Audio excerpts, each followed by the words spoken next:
یک شاخه گل، برنامه شماره 349. این برنامه با همکاری حبیب الله بدیعی، ایرج، مجد و افتتاح در مایه شور تنظیم گردیده. اشعار از آصفی هروی، گوینده فیروزه امیرمعز. من وصل رقیبان تو را تاب ندارم. من وصل رقیبان تو را تاب ندارم، چون سایه رقیبی شب مهتاب ندارم.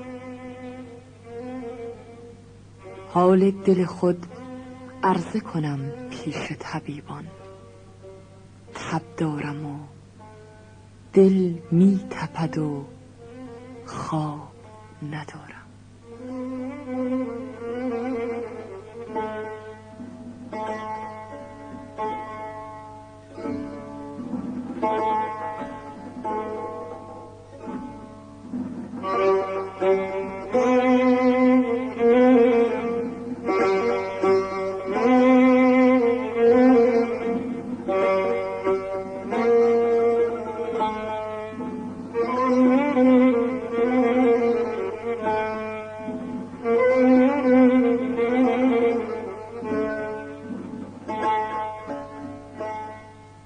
نریخت درد می و محتسب ز دیر گذشت. نریخت درد می و محتسب ز دیر گذشت. رسیده بود بلایی ولی به خیر گذشت.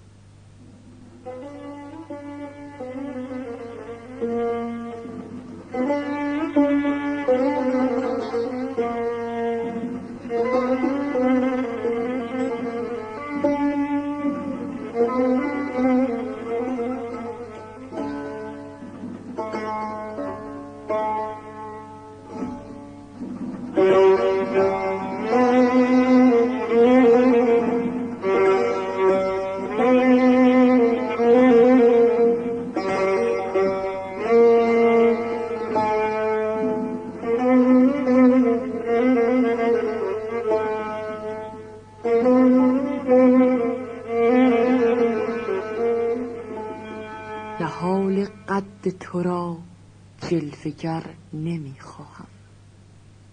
نهال قد تو را جلوه گر نمی خواهم، در آن دیار که روزی نسیم غیر گذشت.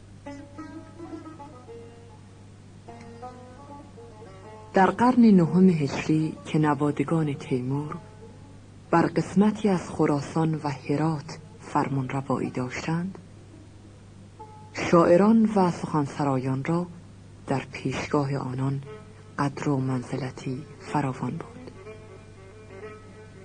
یکی از آن جمله آصفی هروی است که ابیات آغاز برنامه از آثار شورانگیز او بود. وی در آن عهد شهرتی بسیار داشت و با سلطان حسین میرزا و وزیر سخنور و دانشمند او امیر علی شیر نوایی مصاحب و معاشر بود. مولانا جامی شاعر مشهور قرن نهم نیز نسبت به آصفی توجه فراوان داشت و در پرورش استعداد و تشویق وی از هیچ گونه مساعدتی دریغ نمی کرد.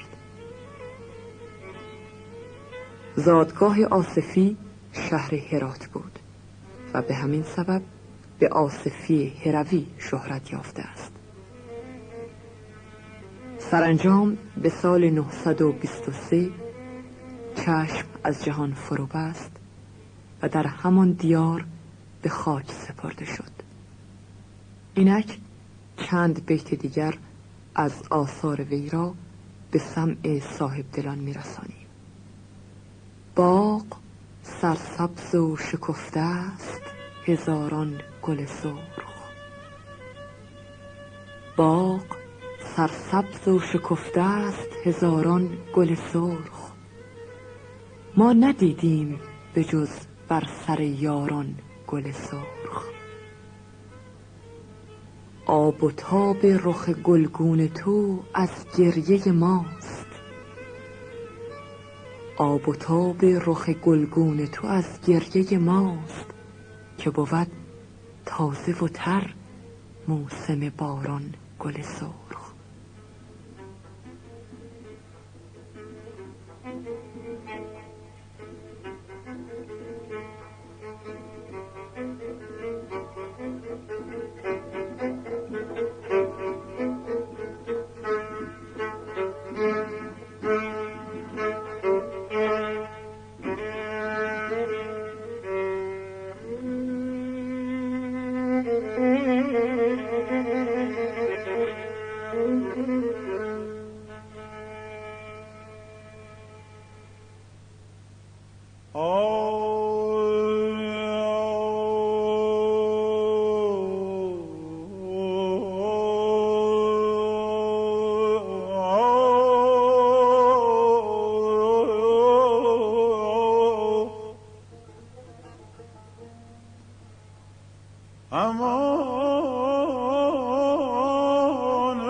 افروخت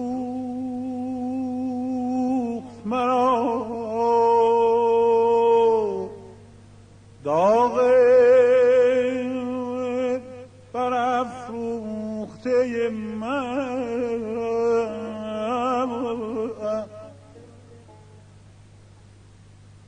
من سوخته او شدم،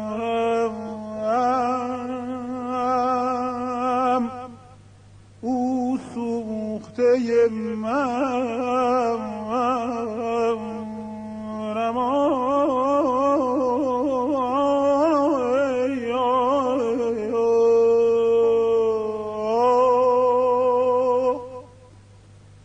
من سوخته او شدم، او سوخته من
دیوانه خود کرد مرا چشم غزالی،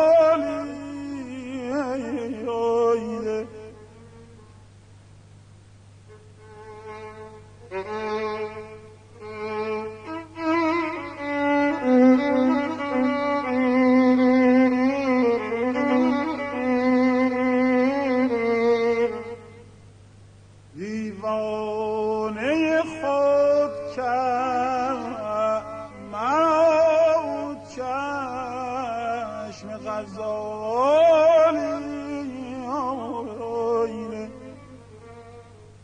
مجنونم و آهو شده آموخته من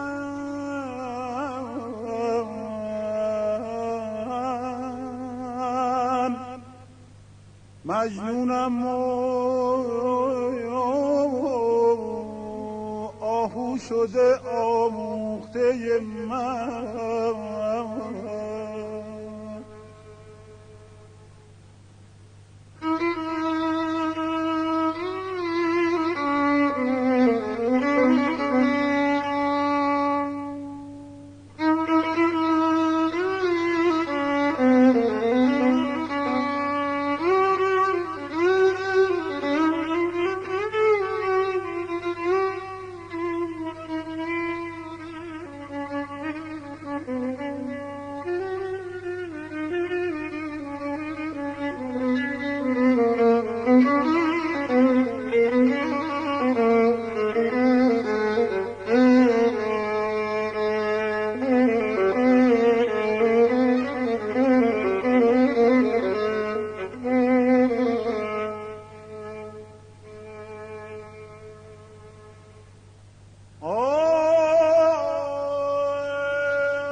حبیب من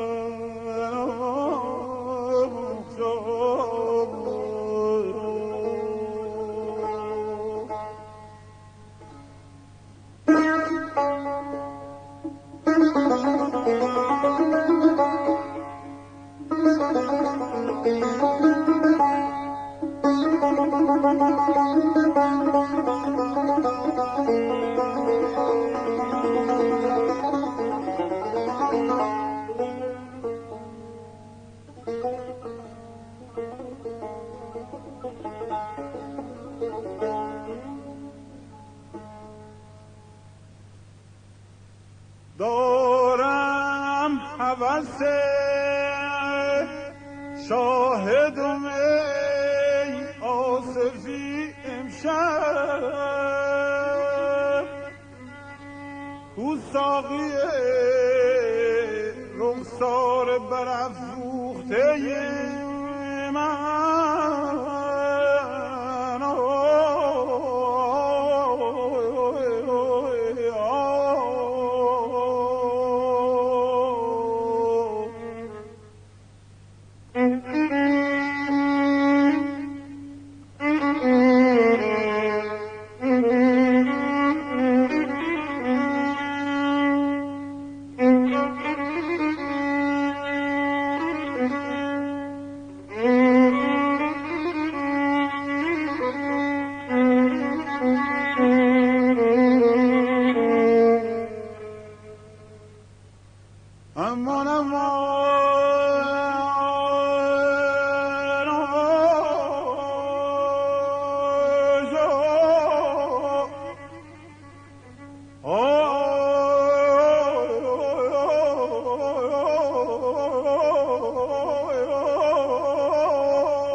این بود شاخ گل شماره 349.